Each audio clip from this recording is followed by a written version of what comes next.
isto com você. No versículo de número 11 diz a Bíblia que ele respondeu: quem fez isso comigo foi um homem chamado Jesus. É o mesmo que vai fazer algo sobrenatural na tua vida aqui nessa noite. É um homem chamado Jesus. Diz a Bíblia Sagrada que quando ele respondeu que quem ele havia curado foi o homem chamado Jesus, os fariseus lhe perguntaram aonde ele está. Aquele homem que agora não era mais cego olhou para os fariseus e disse: aonde ele está eu não sei, eu só sei dizer que eu era cego e agora eu estou vendo, e esse que me mandou ir ao tanque lavar nasquelas águas, eu tenho certeza que ele vem de Deus. Diz a Bíblia que os fariseus começaram a interrogar aquele homem e a lhe perguntar o porquê que aquilo havia sucedido com ele. A palavra do Senhor nos disse que ele começou a dar uma aula espiritual para os fariseus. Ele começou a ensinar a glória de Deus, ele começou a ensinar o poder de Deus, ele começou a ensinar algo que não se aprende em escola teológica, ele começou a ensinar algo que não se aprende em universidade teológica, ele começou a ensinar algo que não se aprende com papel e tinta, mas só se aprende quando se tem um contato pessoal com aquele que fez os céus e a terra. Ele começou a ensinar algo espiritual para aquele crivo judaico, e quando eles olharam e viram que aquele homem estava dando uma aula espiritual para eles, no versículo 34, os fariseus olharam para ele e lhe falaram: tu é nascido todo em pecado e tu vem aqui ensinar a nós que somos mestres em Israel, que somos doutores da lei, que somos versados nas maiores universidades e por que não dizer somos estudados aqui na maior escola rabínica de Jerusalém. Quem é você, homem que nunca estudou, que nunca teve conhecimento, para vir aqui ensinar algo do Deus de Israel para nós? Sabe o que é que eu vejo aqui, irmão? Eu vejo que o Deus que eu e você servimos, ele é o Deus que anda na contramão da lógica. Quando ele quer confundir a terra, ele busca aquilo que não é e faz ele ser. Ele vai atrás de quem nunca foi, de quem nunca existiu, e traz a existência para que o nome dele venha a ser glorificado. Eu quero dizer para você nessa noite que hoje Deus vai marcar a tua história aqui neste lugar. O Senhor vai visitar a tua vida, o teu ministério, a tua casa, a tua família, o teu trabalho, e ele vai mostrar para tantos quantos estão à sua volta que ele é o teu Deus. Foi ele quem te chamou, foi ele quem te levantou, e o negócio que você tem é com Deus e ninguém tem nada a ver com a tua chamada. E eu só quero dizer para você uma coisa: se você pode levantar a sua mão e glorificar o nome de Jesus, aproveita a oportunidade e faça, que esta noite ele tem uma palavra para o teu coração. Quando eu olho para esta passagem, eu vejo algo interessante. No versículo de número 34, diz a Bíblia que esse homem, ele foi expulso da sinagoga. Está escrito aqui que os fariseus o expulsaram. Eu gostaria que você repetisse bem forte comigo essa palavra: ele foi expulso da igreja. Diga bem forte: ele foi expulso da igreja. Quando você estiver na sua casa, medita um pouco mais nesse capítulo 9, você vai entender isso aqui. Disse a Bíblia que ele foi expulso da igreja. Por que é que ele foi expulso da igreja? Porque ele bateu de frente com o sistema, porque ele estava mostrando para eles que a fé dele não era simplesmente uma fé de razão, não era simplesmente uma fé racional, não era simplesmente uma fé normal, mas era uma fé no sobrenatural.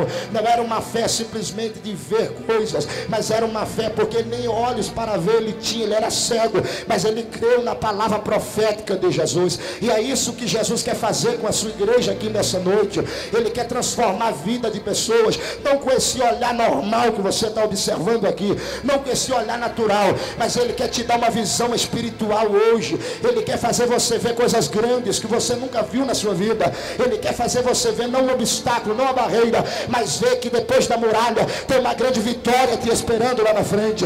Ele quer ver você, ele quer fazer você ver a vitória que ele já projetou lá na frente para a sua vida. Mas você precisa entender que uma visão carnal e natural, você não vai conseguir ver os milagres de Deus. Mas se nesta noite você deixar Jesus te orientar e Jesus te ordenar e falar o que você deve fazer ou não, você vai ver que esta noite você sai daqui com o teu milagre, e o teu milagre é certo para a glória do nome santo do Senhor Jesus.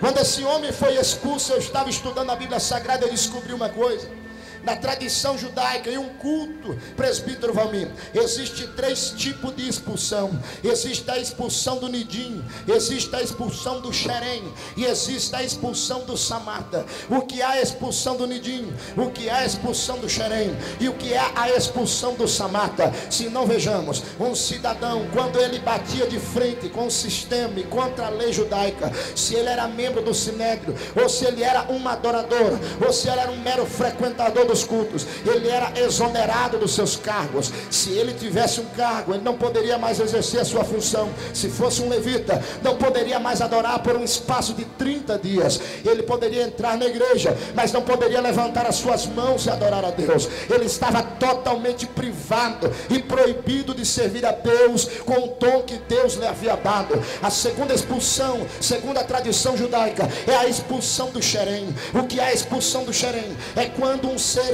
uma pessoa, ela também bate de frente com o sistema e contradiz a fé judaica, e essa pessoa é expulso da presença de todos os príncipes rabínicos e da congregação também, e ele fica por tempo indeterminado, como que dizendo: quando nós acharmos que deveremos voltar, que você tenha comunhão novamente, nós te colocaremos novamente no lugar aonde você estava. A pessoa poderia ficar 1 ano, 2 anos, 5 anos, 10 anos, 15 anos, enquanto o CDF, o crivo dos fariseus, não viesse decidir como dono do ministério dele, não viesse decidir como ele deveria fazer e como ele deveria voltar, ele ficava totalmente fora das suas obrigações espirituais dentro da casa do Senhor. Tinha também a expulsão conhecida como a expulsão do Samata. O que é a expulsão do Samata? Era quando o indivíduo, ele era amaldiçoado, e por intermédio dessa maldição que era imposta pelos fariseus e por alguns rabinos da época também,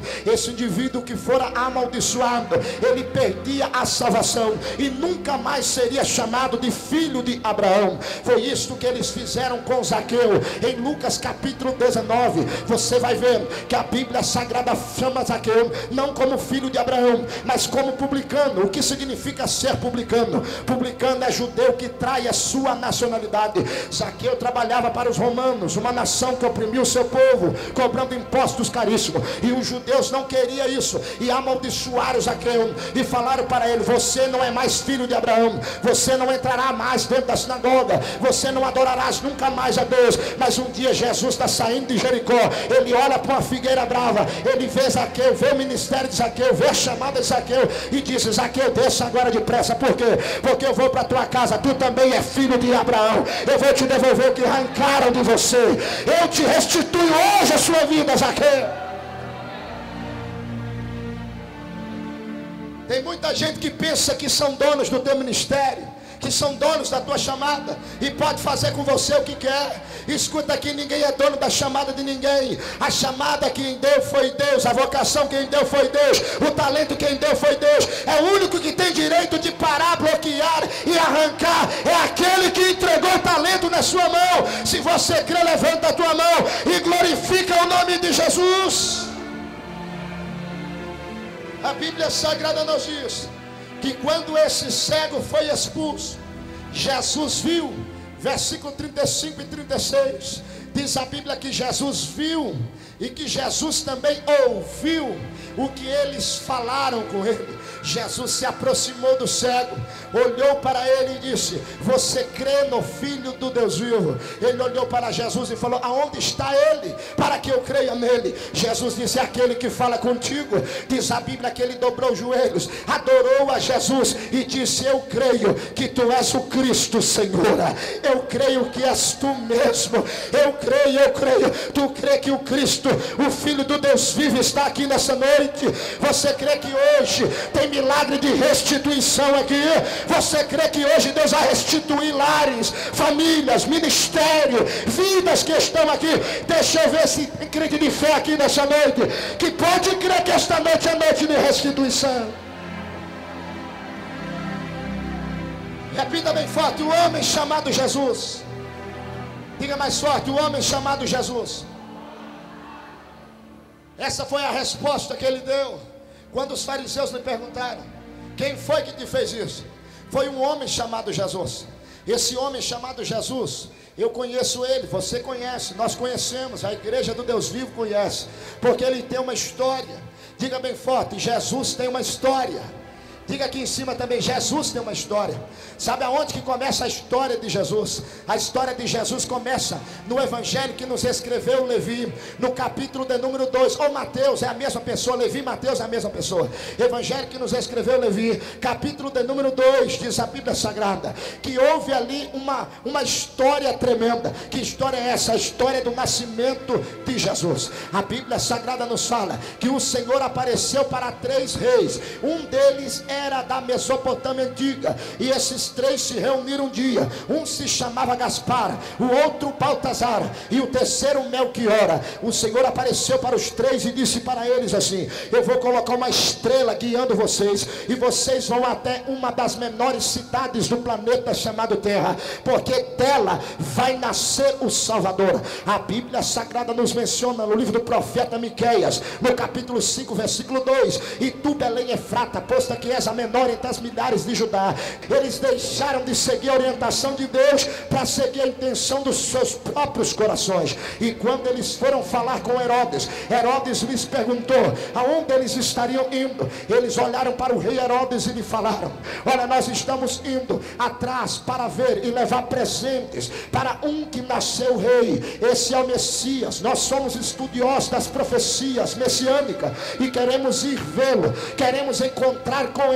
Herodes olhou para os 3 e disse: olha, vamos fazer uma coisa, vai lá, vê se é ele de verdade, se é ele mesmo Messias, que nasceu rei. Vocês me mandam uma notícia para que eu vá e o adore também. Olhe para cá, por favor. Veja que o texto de Mateus capítulo 2 disse que Herodes teve a intenção e pediu para os 3 lhes informar se verdadeiramente Jesus era aquele que havia nascido rei, porque Herodes disse para que eu vá e o adore também. Quando eu estava lendo isso aqui, Deus me deu uma revelação na sua palavra, que o próprio texto já explica. Nós olhamos aqui que Herodes não queria nada com adoração.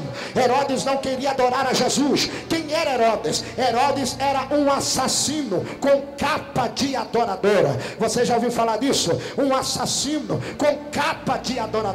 Você vê que o que Herodes fez foi mandar matar todas as crianças de 2 anos para baixo. Herodes fingiu ser adorador. Herodes estava no meio do cenário, passando-se por adoradora, mas Herodes não era adorador. Você sabia que dentro das nossas igrejas está cheio de Herodes? São verdadeiros assassinos disfarçados de adoradores, assassinos que querem matar teu ministério, assassinos que querem tomar tua chamada, assassinos que querem acabar com a tua vida, assassinos que querem tirar o que Deus te deu, a autoridade que Deus te deu. Ei, eu tenho uma notícia para esses Herodes. A Bíblia disse: e morrendo Herodes, Deus apareceu em sonho para José e disse: volta para Galileia agora, que eu já tratei com Herodes. Sabe o que Deus me manda dizer para você que está aqui?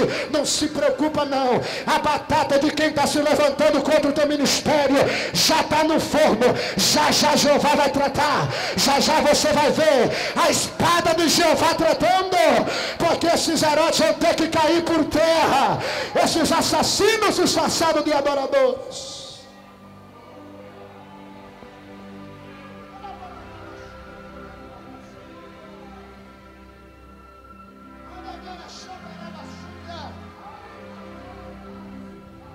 O que mais tem dentro das nossas igrejas são assassinos passando-se por adoradores.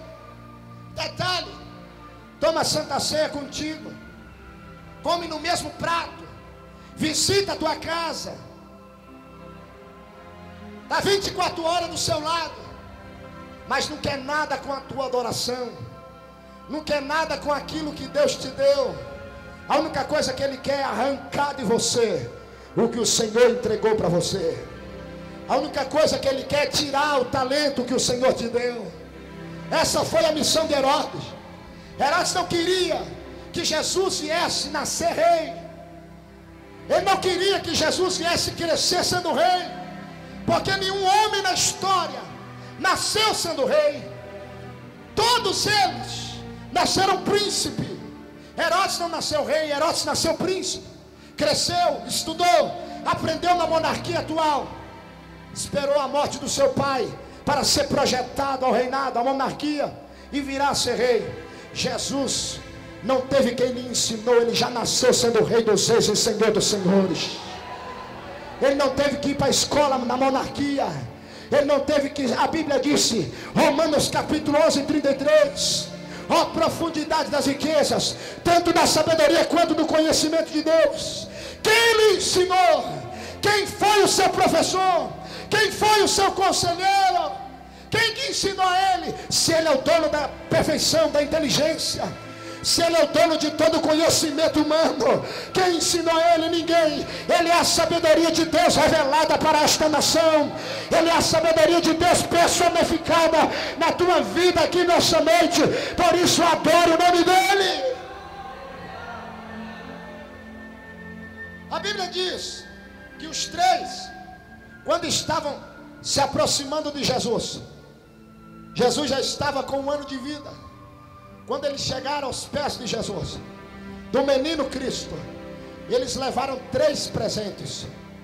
Eles levaram ouro, eles levaram incenso, e eles levaram a mirra. Repita bem forte: ouro, incenso, mirra. Uma vez mais: ouro, incenso e mirra. Esses 3 presentes foi depositado aos pés de Jesus. E isto representa que a história de Jesus começa no seu nascimento. Ninguém teve essas dádivas, ninguém recebeu tais presentes como Jesus. A história bíblica nos diz que todas as vezes que alguém ia visitar um rei, ou o filho de um rei, um príncipe, quando haveria de nascer, ou já estava totalmente nascido, ele deveria levar um dos melhores presentes. E um dos melhores presentes tinha que ser o ouro. Porque o ouro representa o poder, o ouro representa a glória, o ouro representa a autoridade. É por isso que Jesus fala em Mateus 28. Em Mateus 28, 18, disse Jesus: todo o poder me foi dado nos céus e também na terra. Quando eles depositaram o ouro aos pés de Jesus, estava depositando toda a autoridade, todo o poder, em reconhecimento do poder do Mestre, em reconhecimento do poder de Jesus, em reconhecimento que Jesus é todo poderoso. Lhe foi colocado ouro aos seus pés. A Bíblia também disse que foi colocado aos pés do Mestre, foi colocado um incensário. O que é um incensário? Quando nós lemos na Bíblia Sagrada, no livro de Levítico, que é um livro de normas, é um livro de leis, é um livro de mandamentos para sacerdotes e levitas unicamente, nós encontramos ali que todo sacerdote escolhido por Deus deveria ser da tribo de Levi, deveria ser filho de Arão, deveria ser da semente de Abraão. Todos estes sacerdotes, quando entravam dentro do santuário, eles especificamente deveriam entrar com um incensário na mão. Por que entrar com um incensário? Porque só entra dentro do santuário no Antigo Testamento